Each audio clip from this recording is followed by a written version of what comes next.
Shalom teman-teman, damai sejahtera Tuhan beserta dengan kalian semua. Dan semoga semua teman-teman berada di dalam keberkatan dan perlindungan Tuhan Yesus Kristus yang luar biasa mengasihi kita semua.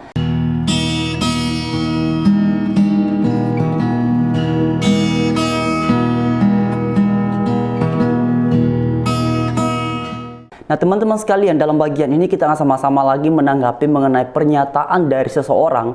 Saya tidak tahu apakah orang ini adalah seorang mualaf ataukah seorang ustadz, tetapi yang pasti dalam bagian ini beliau menafsirkan beberapa ayat yang ada di dalam Alkitab. Dan karena itu teman-teman, mari sama-sama kita berikan tanggapan. Tetapi seperti biasa, sebelum kita berkomentar lebih lanjut, mari sama-sama kita dengarkan apa yang disampaikannya dalam cuplikan video berikut ini. Resiko yang ditanggung Kristen, resiko yang ditanggung Kristen bila Yesus tidak menikah. Ya ada resikonya gitu loh. Ya. Nih.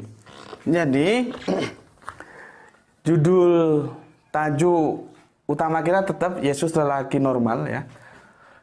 Subtajuknya sekarang resiko yang ditanggung Kristen bila Yesus tidak menikah. Ya. Ada nggak resikonya begitu loh.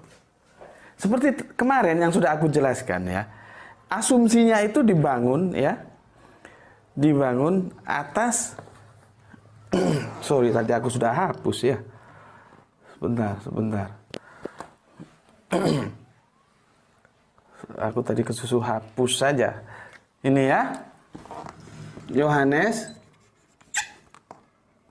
12 1 sampai 8 ya. Kemudian Matius 5 27 30. 27 sampai 30 maksudnya ini. Ya. Terus Matius 19 17 sampai 18. Ini ya. Dari kompilasi ketiga ayat ini bila kita ketemukan ya, seperti aku bilang kemarin, kita ketemukan begitu. Maka apabila Yesus tidak menikah, maka sebuah kesimpulannya dia berzina. Dia berzina. Kesimpulannya ini berzina. Ya. Berzina. Yesus berzina. Kalau Yesus tidak menikah. Ya. Jadi aku ulangi lagi, aku perjelas lagi supaya kalian paham. Nah teman-teman sekalian, demikianlah penjelasan yang disampaikan oleh beliau dalam bagian ini. Dan teman-teman, mulai dari argumentasi dasar sampai kepada konklusi ataupun kesimpulan, semuanya tidak nyambung teman-teman. Tadi beliau mengatakan bahwa kalau Tuhan Yesus itu tidak menikah, berarti ada beberapa risiko yang akan diterima oleh orang Kristen. Karena pada akhirnya, sesuai dengan kesimpulan yang ia sampaikan, bahwa Yesus ia pandang berzina berdasarkan beberapa ayat yang dia gunakan. Nah teman-teman, sekarang mari kita memperhatikan ayat-ayat yang dijadikannya sebagai referensi dari kesimpulan yang ia buat. Pertama tadi di dalam kitab Yohanes pasal 12 ayatnya yang pertama sampai ke 8. Nah teman-teman, sebagaimana kalian semua memperhatikan di screen, ini penting untuk kita baca sama-sama supaya kemudian nanti tidak ada kesalahpahaman mengenai ayat ini. Dikatakan begini teman-teman. 6 hari sebelum Paskah, Yesus datang ke Betania, tempat tinggal Lazarus yang dibangkitkan Yesus dari antara orang mati. Di situ diadakan perjamuan untuk dia dan Marta melayani, sedang salah seorang yang turut makan dengan Yesus adalah Lazarus.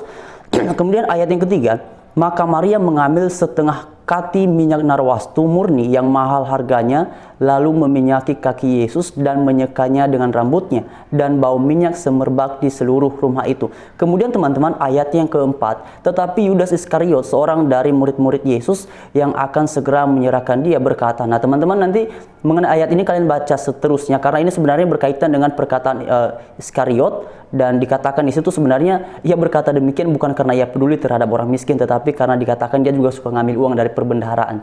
Nah sekarang teman-teman, Di dalam pasal ini, pasal 12 ayat 1 sampai ke 4, sebagaimana teman-teman bisa memperhatikan di screen, dan juga sampai ayatnya ke-8, sama sekali tidak ada frase, tidak ada istilah yang menunjukkan bahwa kalau Tuhan Yesus itu tidak menikah, maka ia adalah seorang pezina sebagaimana tadi sudah dikatakan oleh orang yang mempresentasikan apa yang sudah kita tonton tadi di dalam cuplikan video. Jadi teman-teman, dalam bagian ini, seperti yang saya katakan sebelumnya tadi, bahwa mulai dari argumentasi pertama sampai kepada konklusi ataupun kesimpulan akhir, semuanya tidak nyambung. Kemudian teman-teman, di dalam kitab selanjutnya, Matius pasal 5 ayat 27 sampai ke 30 dikatakan begini. Kamu telah mendengar firman, jangan berzina. Tetapi aku berkata kepadamu, setiap orang yang memandang perempuan serta menginginkannya sudah berzina dengan dia di dalam hatinya. Maka jika matamu yang kanan menyesatkan engkau, cukilah dan buanglah itu. Karena lebih baik bagimu jika satu dari anggota tubuhmu binasa daripada tubuhmu dengan utuh dicampakkan ke dalam neraka. Kemudian teman-teman, ayat yang ke-30, dan jika tanganmu yang kanan menyesatkan engkau, penggalah dan buanglah itu, karena lebih baik bagimu jika satu dari anggota tubuhmu binasa daripada tubuhmu dengan utuh masuk neraka. Nah teman-teman, dalam bagian ini pun, ini kan konteksnya adalah pengajaran tentang Tuhan Yesus, betapa pentingnya kekudusan menurut standarnya Allah. Bahkan dikatakan, bila engkau menginginkan seorang perempuan dalam hatimu, itu dikategorikan sudah berzina dalam hati. Nah, menginginkan yang dimaksudkannya teman-teman, jadi berpikir yang ini ya teman-teman, mungkin teman-teman mengerti ya, berpikir yang macam-macam. Makanya kemudian dikategorikan orang itu telah berzina dalam hatinya. Nah, ini sebenarnya pengajaran yang begitu hebat diajarkan oleh Tuhan Yesus tentang standar kekudusan sebagai umat Allah, bahwa mengenai ketaatan kepada Allah tidak lagi diukur berdasarkan apa yang terlihat oleh manusia, tetapi lebih merujuk kepada kondisi hati nurani. Sekarang bagian yang terakhir yang tadi dia gunakan adalah di dalam kitab Matius pasal 19 ayatnya yang ke-17 sampai ke-18. Nah, ini juga benar-benar tidak ada kaitannya. Mari kita baca teman-teman. Jawab Yesus, apakah sebabnya engkau bertanya kepadaku tentang apa yang baik? Hanya satu yang baik. Tetapi jikalau engkau ingin masuk ke dalam hidup, turutilah segala perintah Allah. Kata orang itu kepadanya, perintah yang mana? Kata Yesus, jangan membunuh, jangan berzina, jangan mencuri, dan jangan mengucapkan saksi dusta. Kemudian ayat-ayat selanjutnya teman-teman. Lalu, hei kamu yang berbicara tentang Alkitab dan menggunakan referensi sebagaimana sudah Anda lihat di screen. Anda kalau mau berbicara tentang iman Kristen, Anda pintar dulu gitu loh. Ini tidak ada kaitannya dengan apa yang Anda sampaikan dengan juga kesimpulan yang Anda sampaikan. Jadi tolong Anda pintar dulu, ini diisi dulu, baru bicara tentang iman Kristen. Dan Anda pintar pun, Anda mau seperti apapun, Anda tidak akan pernah bisa menunjukkan bahwa Yesus itu menikah, karena hal itu tidak pernah terjadi. Segala sesuatu yang tidak pernah terjadi, bagaimana bisa dibuktikan? Jadi Anda kalau mau berbicara tentang iman Kristen, jangan supaya Anda kelihatan pintar lalu Anda comot ayat sana sini. Jadi sekian teman-teman, Tuhan Yesus memberkati kita semua. Haleluya. Shalom.